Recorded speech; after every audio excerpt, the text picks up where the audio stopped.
Wait a second, this sounds familiar. Oh no, I have joined the bandwagon and I am playing Mega Man X2. Or a Mega Man game in general, jeez. Now why am I playing this in particular? I can't question my undying love for this stupid series. I love this game so much. I just want to admit it. And that's probably why it's been LP to death, because the fan base for these games are ridiculous. But is it because of the canon and all the whole storyline and all that jazz? I don't know. Most people love it for different reasons. I just love it because it's tight and I love, storming through these games, and especially when I was a lot younger, the feeling of getting better at these games and just becoming stronger, and that was cool. But nowadays I just like to play the game for fun, for its gameplay elements. Now that we're a little bit older and we can appreciate things a little bit, let's play some Mega Man. And I am going to take one step further. I'm actually going to do this is my one run in which I am playing the game without any power-ups. No weaknesses, no life tanks, no E-tanks, no armor upgrades. And this way this gives a new depth to the game, because now we actually see some, proper depth in the game. I feel sorry for the developers who actually program, intricate boss fights here and there. And half the time everyone who plays it ends up spamming the weaknesses, and it ends up becoming just a slugfest, and it's boring. So here we have it. This is my one run. I just recorded an hour's worth of gameplay. Just so I can just get to start to finish pretty quickly, and I have intentionally left the editing out. Reason being is so you can see that this is just one long run, but I'll explain a little bit further. But in terms of boss fights, I'm going in just a clockwise fashion. There's no point in choosing what bosses you want to choose if you're not using any power-ups. And what the hell is a wire sponge? Why does a sponge have wires? That's not exactly right, Japan. Capcom. Pokemon wasn't invented in these days, I don't think, so yeah. They probably did a better job. Think of another boss fight that uses wires or some sort of wire-ass apparatus that's not an octopus. I could think of one right now. Anglerfish, bam, right there. Capcom was my money. I know you like making money. But these boss fights, they're not entirely that hard. You can make it through the game without dying. Until maybe you get to the X-Hunter levels. That's when I start losing my cool a little bit. But the levels themselves are not too difficult. I just rush through them. I don't really care about actually doing no damage runs or anything, because the levels themselves are not that threatening. Because of that, we don't feel like there's any sort of will to get really better at it, because there's no point. The game itself is easy. There's no point doing a easy thing really well, because obviously you're always going to be good at it. But here we have our screwdriver droids as well. Because, yeah, I think they were trying to leech into their whole Mega Man Classic franchise and putting funny things on normal utilities and making it cool. It doesn't exactly work here. But we have our first boss fight, and it is Wire Sponge. 3 attacks really. He just does this. Yeah, shoots the seed tentacle things that you see, I don't know, in hentai, and pretty much just dodge it. He's always aiming towards where you are, so if you stay in one spot, usually you just shoot in the same direction, but it's not that hard to avoid. You can always shoot him. He also has this second ability where he sort of ropes his wire around and you just have to time your jump. Not very hard. If it's close to a wall, then he drags himself towards the wall, but again, it's pretty silly. And right here, I'm just being silly. I just want to see how far I can get towards him without getting hit. Because then you can tell I'm getting a little bit bored by these boss fights. This boss fight in particular wasn't very fun. It's just a little bit boring and tedious.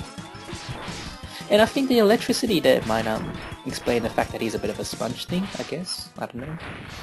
Don't look at me, I am not a biologist or some sort of maverick hunter analyst. I don't know. And one of the things you'll probably notice as well, I am always going to shoot a lemon at them in the last sliver of health. I can't really do anything fancy because I don't have any power-ups. But they need their doses of vitamin C and citronella, so why not? And finally we have our second boss, Moth. Be careful not to get the dust from the wings in your eyes, otherwise you'll go blind. I don't know, apparently that's what my brother used to tell me when I was really young. Don't think it's true. But I haven't tried it since. Anyhow, we have our other boss. The junkyard sort of boss. Why don't you say boss for? Junkyard stage, in which is a pretty lengthy stage, I could say. Probably the more interesting boss. I think I've been saying boss so many times that I've sort of assimilated into my vocabulary in the next few minutes. Alright, we have our mini boss right here, in which you can see isn't very hard. The only thing that's a bit annoying about it is the fact that you sort of have to short jump, just tap the jump button in order to get enough height to actually shoot it in the middle. And here, this guy, if you want to do a speed run, I suggest that you actually stay as close to him as possible so that he doesn't jump in the pile of junk right there and get a new body. Again, it's just a little bit tedious. And we also have these things as well, the jumping things on the side there. That's like the imps from the Castlevania, or the new Castlevania series, in which they totally fuck around with your controls when they latch on. Not too difficult. The level design in these games, yeah, I could say it's a bit marish. Again, I'm not expecting something hard and stuff like that, but I guess in terms of difference and how everything feels unique, I guess that's good, but in terms of getting through, it's not that nice, I could say. Rise from your grave. Alright. Again, we spied a second one, which isn't too bad. You know, if you couldn't do it once, we'll give it to you again, just in case you missed it. And because that thing jumped on the ledge there, I couldn't use my old trick in getting him to jump around all the time. So that was just bad luck on my behalf. And one of the other things as well that I totally forgot as well, that he actually shoots junk from the middle of his stomach. But again, not that hard of a boss. He usually always, pauses a little bit longer if he's going to do a big long jump. But again, as long as you make sure that, you keep your distance, it's all good. It's all good in the hood. And here we go, sort of demonstrating the fact that as soon as you have one latching on you, you can't shoot it off, you just gotta wait it off. And I didn't realize that he actually latches on for a while. And it has totally ruined my timing for these guys.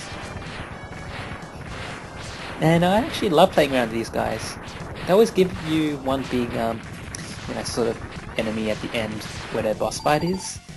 I know it's just there to be a bit of a douchebag, sort of making you feel bad, but it's fun to muck around with. Get your skills up before the fight. Gives you a nice warm up. And here we have our second boss, Moth.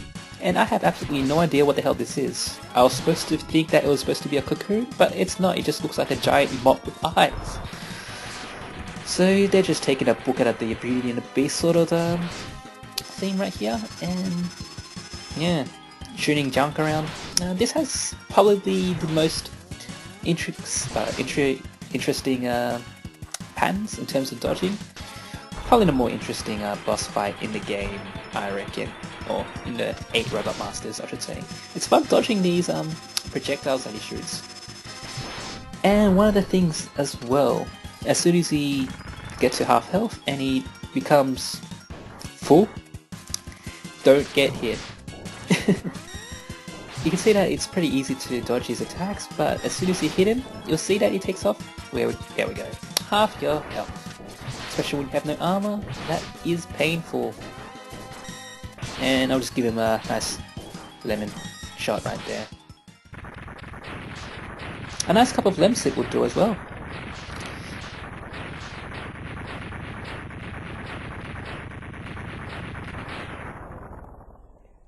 By the way guys, watch Junkyard Battles on BBC because that is actually a very good show.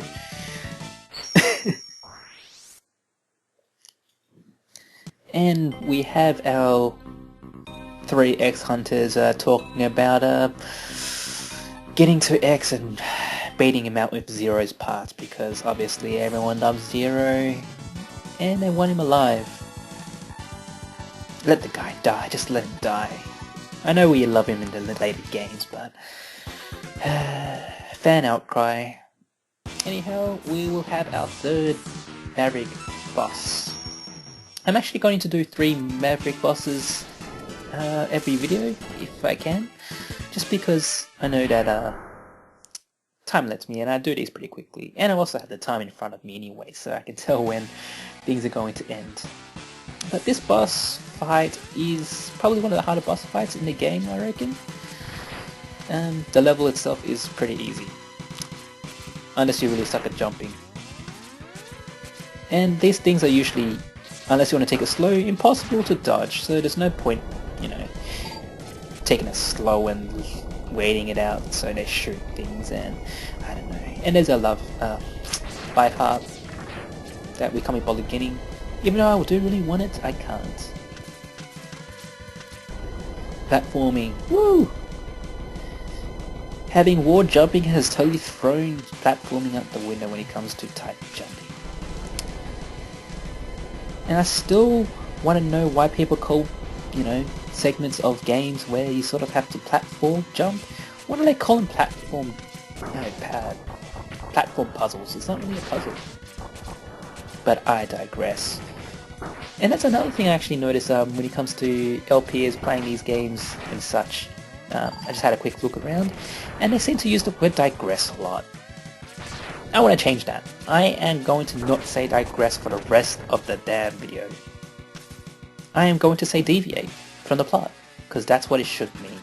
And I notice that people are using that, the word digress, in the wrong ways, but that's just me literally deviating from the topic at hand because we have our third boss fight.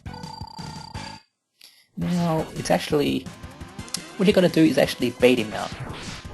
He's not that hard. If you don't know what you're doing, he can be a very, very, very tough boss because he's got a lot of different moves. And he's very unpredictable. Like, you never know that he's going to jump straight up or do that dash move. As you can see right there. So the thing is that you gotta bait him out. And you can see me just like short jumping here and there, so he pretends that he's gonna jump, but obviously not. But yeah, it's just being quick really. That's just the thing you gotta worry about this boss fight.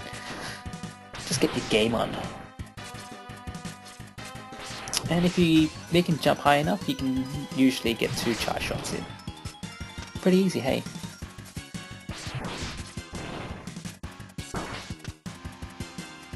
And I'll 11 shot him in the ass, yeah.